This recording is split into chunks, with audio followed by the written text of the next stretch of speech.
Hi friends, rice storage tips ఏంటో తెలుసుకుందాం. బియ్యం పురుగులు పట్టకుండా ఎలా స్టోర్ చేయాలి తెలుసుకుందాం. బియ్యంలో వేపాకులు వేస్తే పురుగులు పట్టకుండా ఉంటాయి. వేపాకులను ఎండబెట్టి పొడి చేసి వస్త్రంలో చిన్న చిన్న ఉండలుగా కట్టి బియ్యంలో వేసుకోవచ్చు. ఒక క్లాత్ తీసుకొని దాంట్లో వేపాకు పౌడర్ వేసి చిన్న చిన్న ఉండలుగా కట్టి బియ్యంలో వేసుకోవచ్చు. వేపాకులు వేసి బియ్యాన్ని కాసేపు ఎండలో ఉంచాలి. ఆ తర్వాత పురుగులు వెళ్ళిపోతాయి.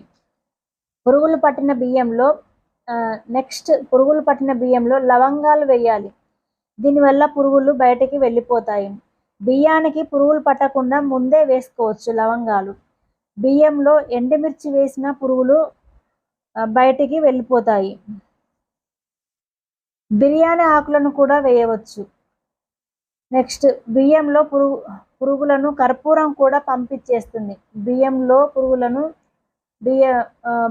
కర్పూరం వేస్తే కూడా పురుగు పట్టకుండా ఉంటుంది. కర్పూరాన్ని పొడిగా చేసి చిన్న నూలు వస్త్రంలో ఉండలుగా కట్టి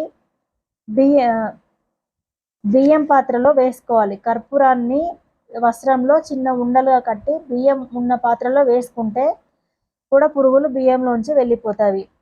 ఇంకా ఇంగువ, బోరిక్ పౌడర్ కలిపిన పురుగులు పట్టకుండా ఉంటాయి. బియ్యానికి ఇంగువ, బోరిక్ పౌడర్ కలిపినా కూడా పురుగులు పట్టవు.